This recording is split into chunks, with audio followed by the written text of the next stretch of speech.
ओम श्री गणेशाय नमः। जय माता दी। साथियों नमस्कार, मेरे चैनल में आपका स्वागत है। साथियों, हमने इस चैनल में और भी टॉपिक के साथ साथ भगवत गीता का भी पाठ शुरू कर रखा है। भगवत गीता एक धार्मिक ग्रंथ है साथियों, जिसमें 18 अध्याय और 700 श्लोक हैं। इस ग्रंथ में हमारे हर सवालों के जवाब मिल जाते हैं। इस ग्रंथ को पढ़ने से मन में शांति मिलती है और हमें हर परेशानी का समाधान मिलता है। इससे हमारे जीवन के भोग और मोक्ष दोनों ही सुलभ हो जाते हैं साथियों। हमारे दुखों का नाश होता है, हमारे जीवन में ज्ञान की वृद्धि। साथियों, आज हम भगवत गीता का हमने अपने पुराने वीडियो में भगवत गीता का पहला अध्याय पूरा ख़त्म कर लिया है, पढ़ लिया है। और अब हम भगवत गीता का दूसरा अध्याय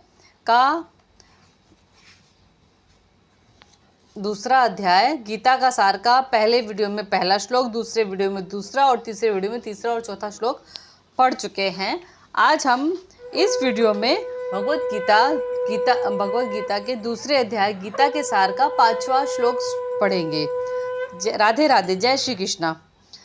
ऐसे महापुरुषों को जो मेरे गुरु हैं, उन्हें मार कर जीने की अपेक्षा इस संसार में भीख मांगकर खाना अच्छा है।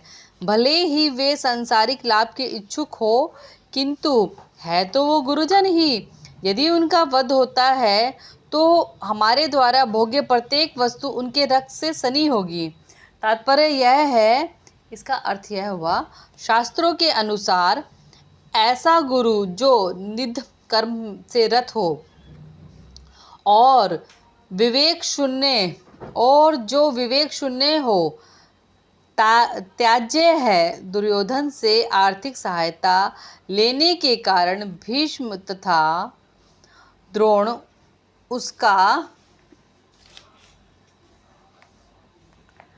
पक्ष लेने के लिए बाध्य हैं।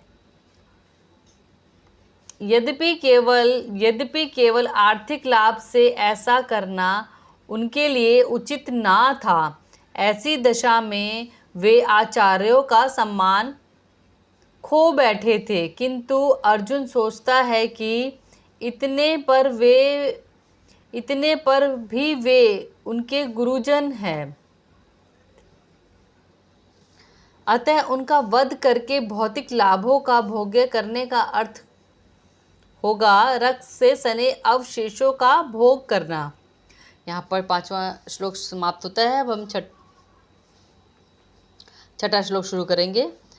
हम यह भी नहीं जानते कि हमारे लिए क्या श्रेष्ठ है, उनको जीतना या उनके द्वारा जीते जाना।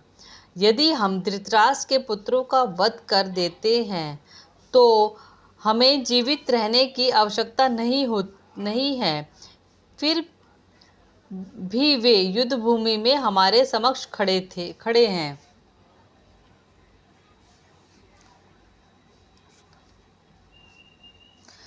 तात्पर्य, अर्जुन की समझ में यह नहीं आ रहा था कि वह क्या करे, युद्ध करे और अनावश्यक रक्तपात का कारण बने।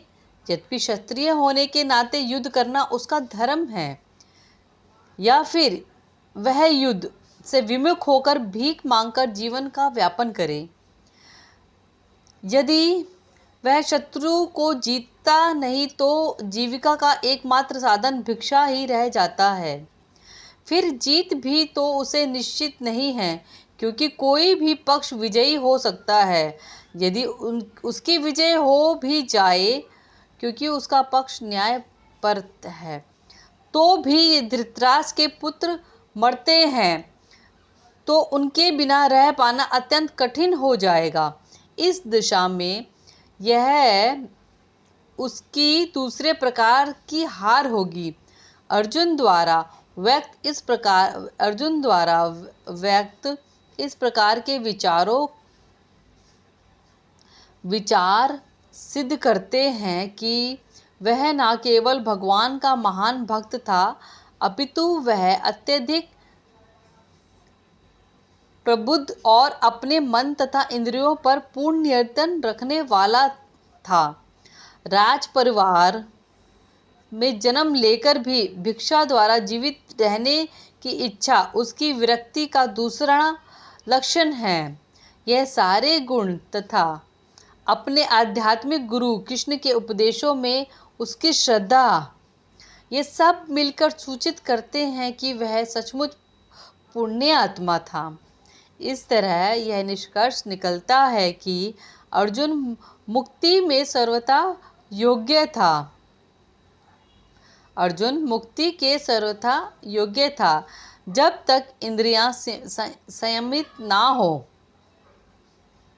ज्ञान के पद तक उठ पाना कठिन है और बिना ज्ञान और तथा भक्ति के मुक्ति नहीं होती।